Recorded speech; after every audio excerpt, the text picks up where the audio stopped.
All right. Welcome to Columbus, as JP said, but welcome, more important, to the greatest gathering of young entrepreneurs and leaders in the world, and you guys are here in Columbus.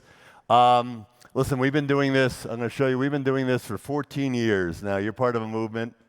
Let's see, get that up. 14 years.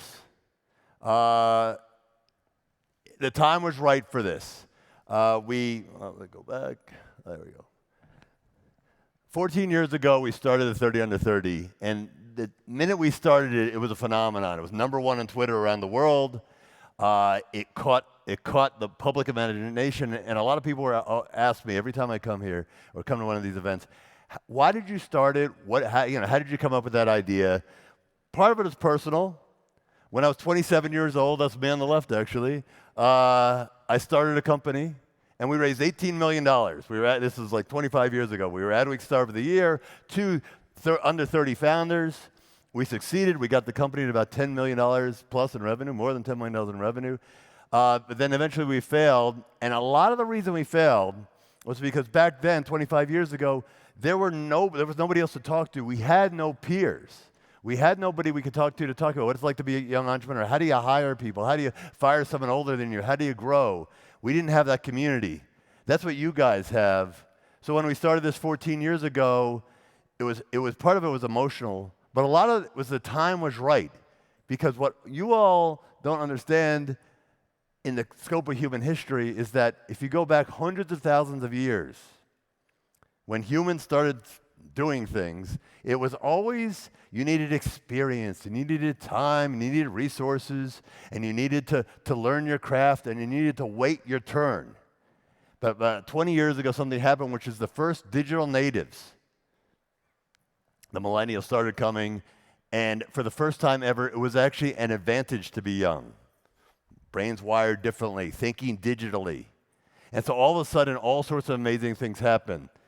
You know, you take the music industry, everything got disrupted. You get Spotify. You get the hotel industry. You get Airbnb disrupting, also in the 30 Under 30.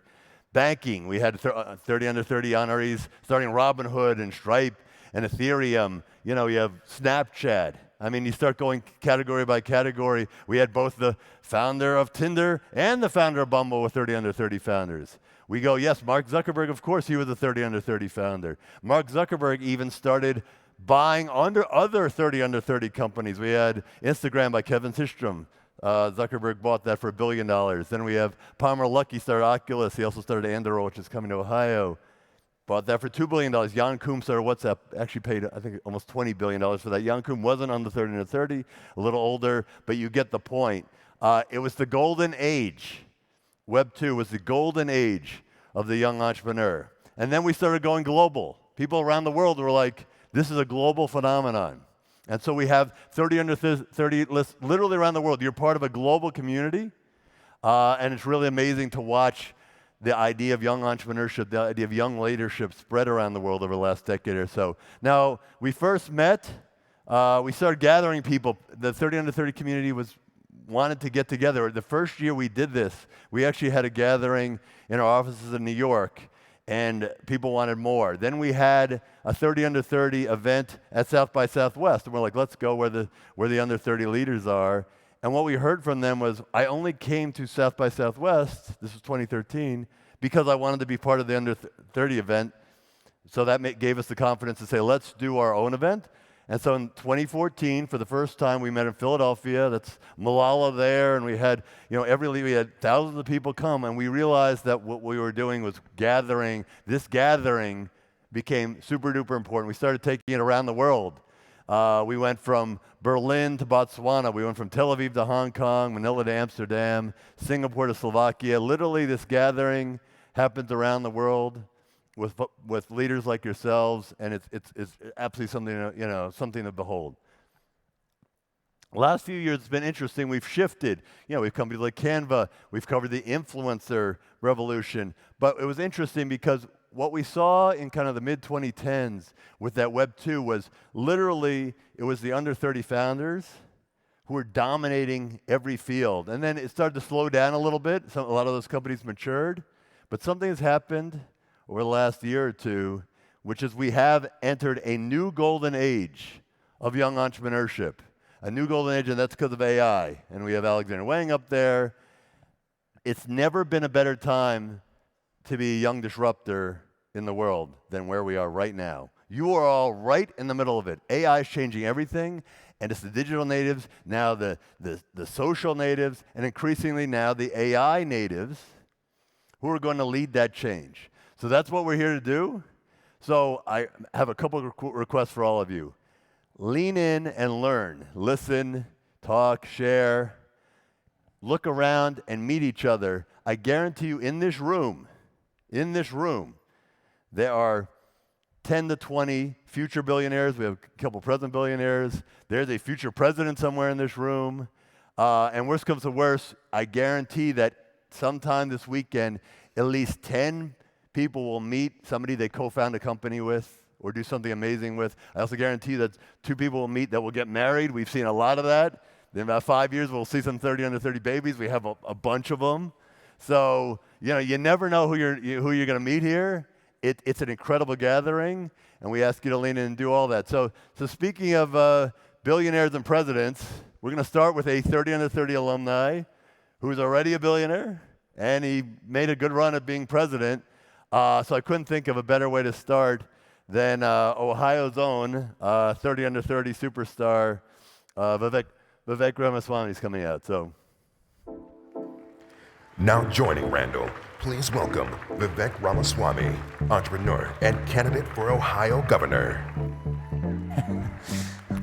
More hair. What do you think? Good Now, to see you, if man. you look at that date, September 28, 2015, that's 10 years ago yesterday. So I hear How about that? It was meant to be. Yeah, the hair, man. From under 30 to over 40. You know, barely over 40. Does that to you, yeah. Barely over 40, but yeah. So it's the 10th anniversary of you being on the cover of Forbes. And then 10 years ago next month, you made your debut at the Under 30 Summit. And here's a picture again. Oh, yeah. But you're about, how tall are you? About 6 feet tall? About 6 feet, yep. With that hair, maybe 6'4". Yeah. So anyway, you were a big hit then, and I'm sure we'll get a lot of it now. Before we go back to talk about that in your journey, I do want to talk, the last time you and I sat down was about 3 years ago, and I have a clip of that, and I want to play it right here. Volume. 2024, election coming up. Everyone wants to know the answer from somebody on this stage about running. Vivek, are you going to run for Senate in 2024 in Ohio? I can confirm that I will not be running for dog catcher, president, or Senate of the United States. So, but I think people are waiting to hear that from somebody, certain other person. All right, let's get that out of the way. I don't want to get the suspenseful moment on. 2024. I will not make the same confirmation, Vivek. Yeah. I'm glad to hear it. I'm glad to hear it.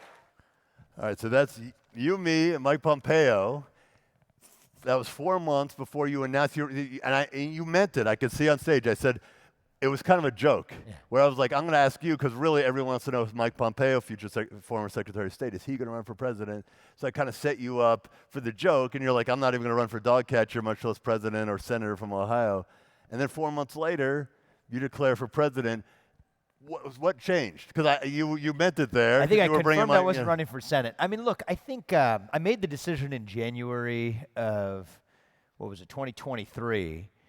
And I'm not That's October 2020. Yeah, I'm not a dither around person. I remember my wife and I, we sat down, felt called. We spent a lot of time over that Christmas and that holiday thinking about what we were going to do for the future of the country. Once I decided in January, I was in February. It was very much a fire first, aim later decision.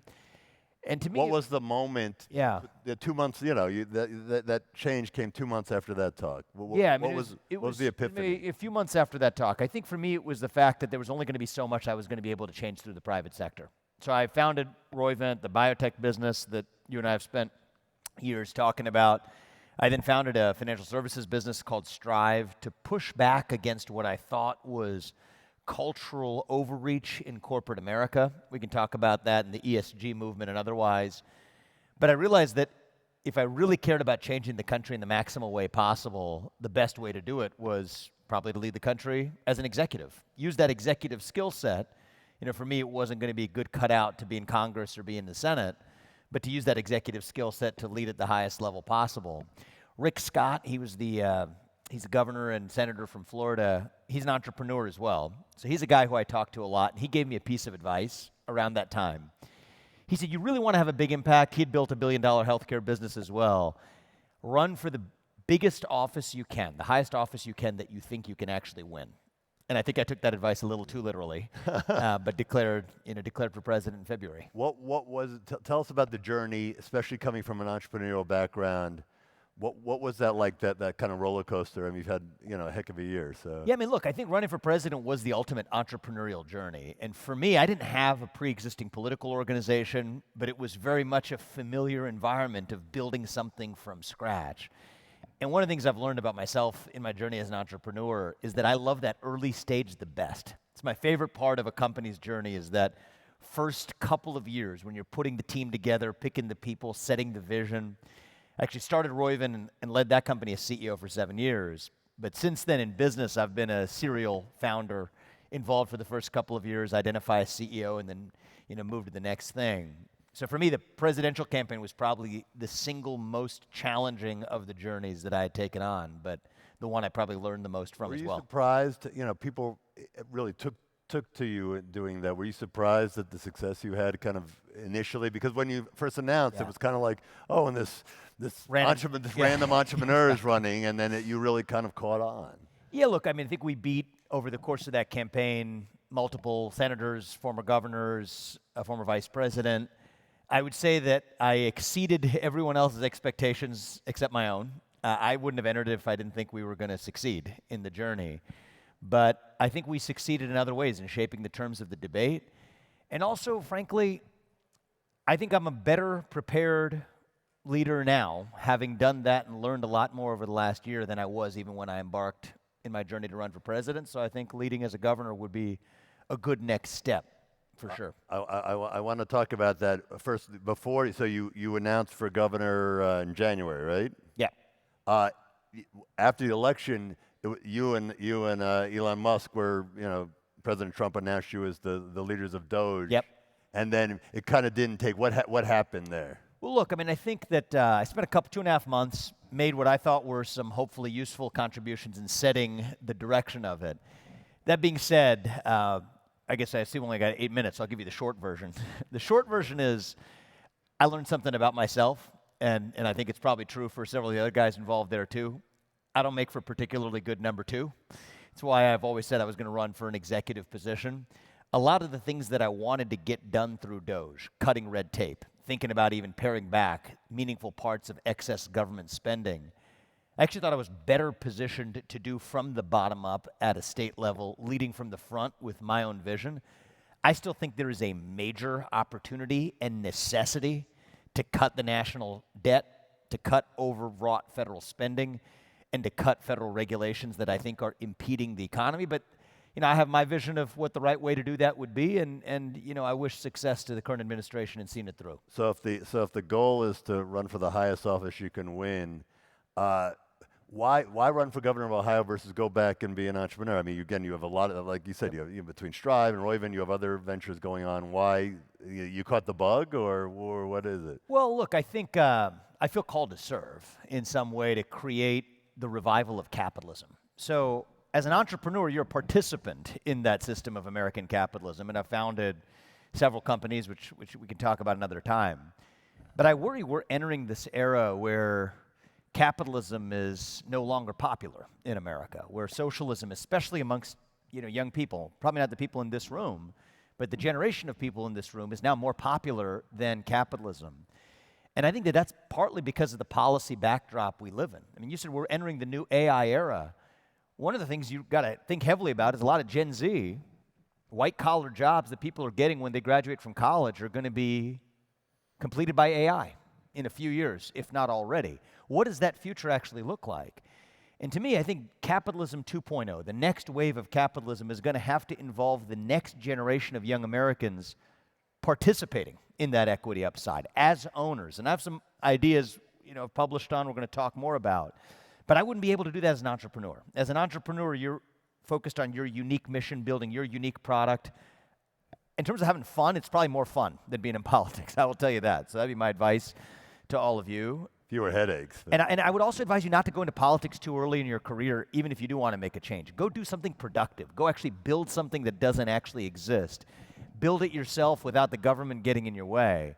But for me, having done that, I want to help create the fertile field in our country, starting with our state, where those entrepreneurs are actually able to thrive rather than heading what I worry is an increasingly socialist direction in the United States. And I think that's the direction we're heading unless we have leaders who step in and actually stand up for the greatest system known to the history of man to lift people up from poverty, and that's American capitalism. Listen, at Forbes, the Bible of capitalism, I think a lot of it is branding, where capitalism is a dirty word, but entrepreneurship is a great word, and I think part of I that. think both of them are great words. I agree with you, but I think in terms of right now in public Yeah. perception, if you poll people, entrepreneur, small business is good, kind of big business or Wall Street is bad. How do we get that entrepreneurial vigor? How do we? Again, a lot of it is the perception that everyone has a shot. I mean, I think that's part of what's going on here is people want to know that they got a fair shot. Well, the reason people feel like they don't have a fair shot is in many ways they actually structurally don't. You think about the education system right now. Education is the key to the kingdom, and yet 45% of students in most public schools across the country, including in Ohio, cannot actually be reading comprehension proficient by the end of third grade. I mean, that's the single juncture in your journey where if you go from learning to read to reading to learn, if you make that transition, you're going to succeed in life. If not, your chance of achieving success in life falls off a cliff like a rock. And yet we have an education system that typically determines whether or not you succeed in life based on your zip code. That's not right. It doesn't make sense. Back to your question of why I'm running for governor, that's where even more than a president, you can make a difference in setting up that education system. So to me, the key to the kingdom is twofold. One is fix the education system, including bringing standards to public education. And then the second is, and it's a little different than what you hear in the usual right versus left debate right now, I want to cultivate a new young generation of Americans who actually have skin in the game, equity ownership, upside in the economic gains that America is able to create. And that's really important. Because what happened with globalization 1.0, you could call it that in the 90s, et cetera, was that, sure, there were a bunch of policies that were expanding the size of the pie, but too many people in the country correctly felt they weren't participating in that upside themselves. As we enter a new AI and quantum computing era, I think it's really important we not make that same mistake again. If you do the math on this, I wrote about this in the Wall Street Journal this morning. If you have $10,000 invested in the S&P 500 on day zero, say it's the day you're born, you are guaranteed, effectively, to be a millionaire by your 50s, so long as we keep that economic productivity going. And yet, the major difference between the wealthy and everybody else, everybody whose magazine cover you flashed up there, including mine, the major difference between the wealthy and everybody else in this country is whether or not you own an asset that compounds. Well, my view is the best way to combat the popularity of socialism amongst young people is actually to make everyone a capitalist by giving them skin in the game, so we're rooting for the same thing, maximal growth. Instead of fighting over the scraps of a shrinking pie, let's figure out how we actually grow that pie in a way that everyone actually participates. So if we've got education, and we've got high-quality education, and actual economic participation in American capitalism, I think that creates a brave new frontier for American unity. I think it creates a great new frontier for empowerment for the next generation, and maybe even using quantum computing and AI, where you have a generation of people who aren't necessarily, attitudes to work have changed, but people can thrive without working 120-hour weeks, but live lives as balanced parents, as family members, civic engaged citizens who may be time for religion and spirituality while also thriving in a growing economy. That's the vision I would love to create here in Ohio to set a model for the rest of the country. The States is the laboratory for the country. Sure. Let's talk, you use the word unity. It couldn't be more important. Right now we know it's very important. I know Charlie Kirk was a friend of yours. He was, yeah. Condolences. He was also a 30 under 30, member of 30 under 30 community. You're going on the turning point tour. Yeah, I'm going on October 7th. I'm doing one of the events. To Montana, right? So in his stead, yeah. Listen, I've always admired the way you, in the same spirit, go and talk to anybody and try. Yeah. What can we do? And again, there are people on both sides, but it really has it feels like it's gotten worse in some ways in the last few weeks in terms of the bifurcation. What can we do for that word unity? Well, here's one thing I've recognized is that I don't think anybody on the right is going to convince someone on the left to be more united, and I don't think anyone on the left is going to convince someone on the right that we need to be more united. So I'm a Republican running for governor. I'm a Republican who ran for president. Here's what I will say is that there's two ways to look at people who disagree with you. One is as enemies who need to be conquered, and the other is as fellow citizens who need to be shown the light, often through persuasion. And I think the more that we as leaders view our fellow citizens as people who we disagree vehemently with, but at the same time still view as our fellow citizens, I believe we're going to achieve unity not by agreeing with each other on everything that will never happen. By the way, We actually don't want it to happen. we don't want it to happen. I mean, you said you're going to be meeting your spouses here later today. I hope that happens for many of you. You're never going to agree with your spouse on everything either, okay? But you still get together in the same household at the end of it. And, I think the answer is actually going to be more conversation, not less. And I'll close with a little story from my own tour of Ohio this year is whenever we've had protesters, my rule of thumb is we go out and we talk to them. There was one event where there's a woman who is a Vietnam War veteran, it turns out. She's protesting my event outside on a hot Saturday afternoon because she thinks that I am running to cut her veterans benefits. Total falsehood, have no idea where she got it. What we did is we invited her in that night. We said you could sit at the head table. It's a Republican event. It's a Democrat protester. She joins us inside. Actually, turns out that she loosens up over the course of the evening.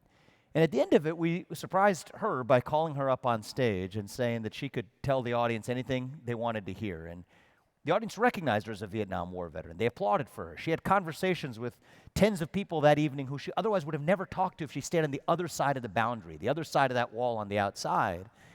And by the end of it, I don't think she converted to, my beliefs on a bunch of political questions. But she looked at the audience and said, you know what, you've all changed my perspective on Republicans tonight.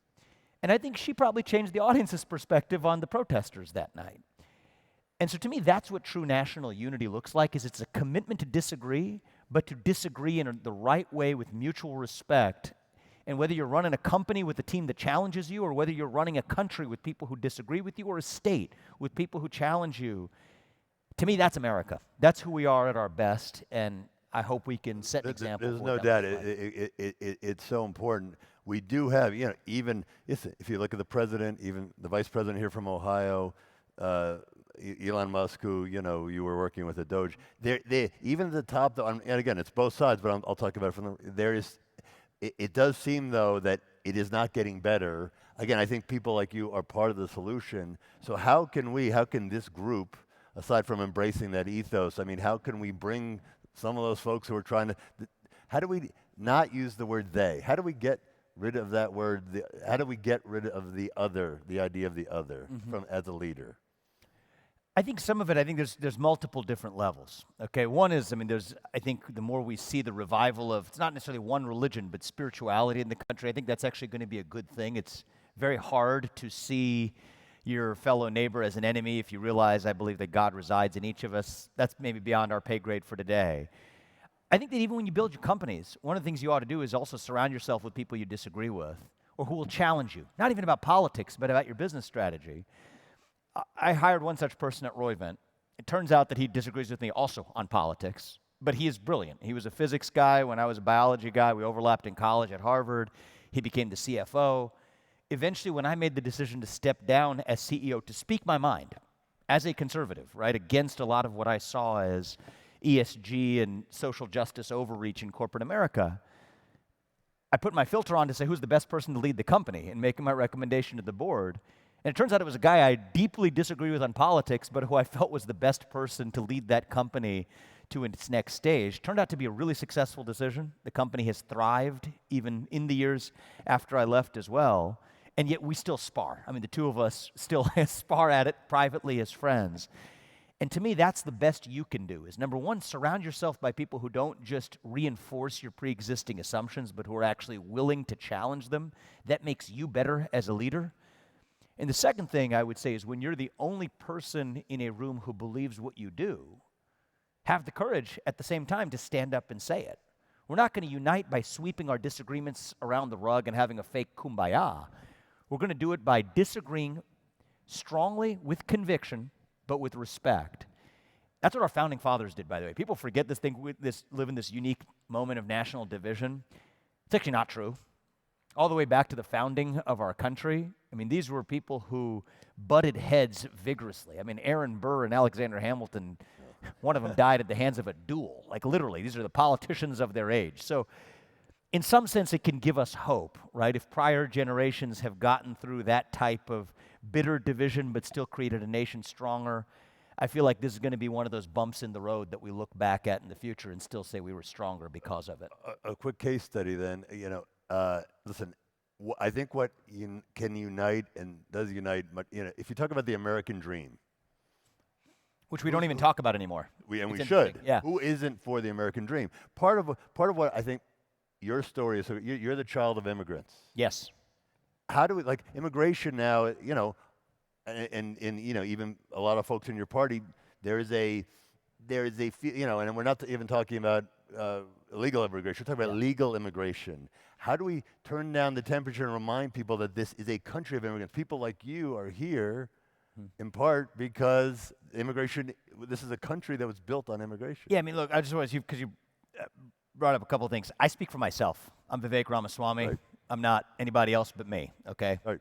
So let's just, I think we sometimes in politics try to put people into categories based on the letter they have after their name. Quite the opposite, I think. I speak for myself. No, I that's think the way I look people at it. like you, we need people like you to bring in some fresh thinking. So sort of in that spirit, I think the beauty of this country is that unlike every other country in human history, we're founded on a set of ideals that brought together a divided, diverse, polyglot group of people over our 250-year life. And the thing that makes our country different is that any one of you could move to Italy for the rest of your life, and you would still never be an Italian. Think of all those places you went around the world, right? You could move to Germany, and you would never be a German. You mentioned Hong Kong. You could move to China. You would never be Chinese. You could spend the rest of your life in Tokyo. You would never be Japanese. But you can move from any one of those countries to the United States of America, and you can still be an American as long as you pledge allegiance to the ideals of this country, as long as you work hard, make your contributions, play by the rules. You get to have a good life, dream for an even better life for your kids, and speak your mind at every step of the way. That's the American dream. There's no British dream. There's no German dream. It is the American dream for a reason. That is the essence of this country. E pluribus unum, on the back of our coins, right? Think about that. Representation of capitalism. Out of many, one. From many, one is enshrined in the symbols of our exchange in American capitalism. That too is what brings us together, is this idea of economic prosperity, growth, and even capitalism as a unifying force. So that's our country at its best. And are you going to find certain voices in both political parties? And I have my views on which one is, worse or better on this, but are you going to find voices in each political party that dissent from that view? Of course you will. But my view is that's what makes America distinctive, that we are a great nation founded on a set of ideals that unite us. I understand, especially when a lot of young people will look at the country, you could question, do those ideals still actually exist, like in a true way? Do they exist when somebody who's expressing himself freely on a college campus is shot in the neck in cold blood for expressing his opinion? When you graduate from college with burdened college debt and you can't get a head start on the American dream because a home's too expensive to afford by the age of 30, and you thought you were getting ahead when in fact, banks back in 2008 were getting bailed out. Many people in my college class are still paying down their college debts. I understand why many young people are skeptical of that American dream, but that doesn't mean it doesn't exist. It means that we have to do the hard work of actually reviving it. I think the entry into the AI and quantum computing era gives us, in many ways, if we do this right, there are risks, but if we do this right, a fresh start to enhance American productivity, to enhance the rate of economic growth. This time around, let's do it in a way where we have, I would hope for universal upside participation in what we create, and there's nothing that unites the country more, Randall, than people feeling like they're actually economically well off and able to make their own ends meet. That's a pretty big down payment on cultural unity as well, and that's something I think we could deliver. I think that's something worth touching on it, that I think there's an 80% supermajority that believes in those sentiments. I do think the American dream, if people feel like they have a stake and they have an opportunity, I think this country will be unified just fine. Two last questions, then I'll let go. What have you learned as a 30 under 30 alum who's continued to do exceptionally well? What are the lessons of being kind of a young entrepreneur? When you were on the 30 under 30 list, what have you learned that has helped? What's the biggest lesson as a young entrepreneur that you've taken forward? I think you need to have a unique combination of two attributes that don't often go together. And it's really hard to embody both of these things at the same time. On one hand, you have to be really ambitious and confident in yourself to achieve those ambitions, and on the other hand, you have to have humility as well. And those two things they would seem like really odd characteristics. On one hand, you believe in an idea when nobody else does. It's your job to convince the employees who want to come work with you, the capital providers who want to back you, the customers who want to try your product. No one's going to have conviction in your vision if you don't yourself. And by definition, if you're an entrepreneur, you're creating something in the world that does not otherwise already exist. But to pair that with also the humility to know along the way that occasionally we as human beings, we're wrong. That's who we are. We're fallible human beings. Those are two attributes that don't go well together, but put them together, it's like rocket fuel. And the second attribute, that's the way you can't deal with that yourself because it's cognitive dissonance, right? You can't at once be ambitious, supremely confident while also being humble enough to question your own proposition. The way you do it is by surrounding yourself, as I said earlier, with people who will serve that function to you. And true friends, they don't just tell you what you want to hear. True friends actually tell you the truth. That's how you know the difference between somebody who cares about you versus somebody who cares about themselves. Because you're going to have, especially in politics, but it happens even in business as you achieve success, you have a lot of people that are just stroking your ego and telling you what you want to hear. And for me, I've developed a pretty good radar for that. My antenna are up for people who are saying the kinds of things that, that they may believe that would flatter a person like me. Beware of those people. And instead seek out the people who are mission aligned with you but still brave enough to question you.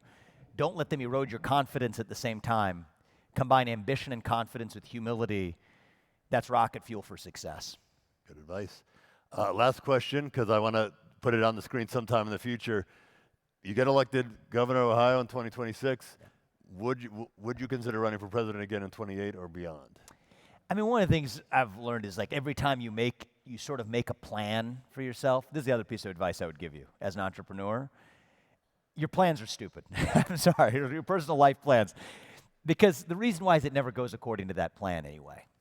And so, I think the correct answer is supposed to be, no, I will never do such a thing and whatever. That's never the honest answer. But the honest answer actually is, I am genuinely heart of heart 100% focused on what we can do in Ohio. I think we have so much to do here that even my best way of making a contribution to the entire country is to do the best possible job we can in the heart of the country. By the way, I think this is the new Silicon Valley was yesterday. It's the Ohio River Valley where you are is tomorrow.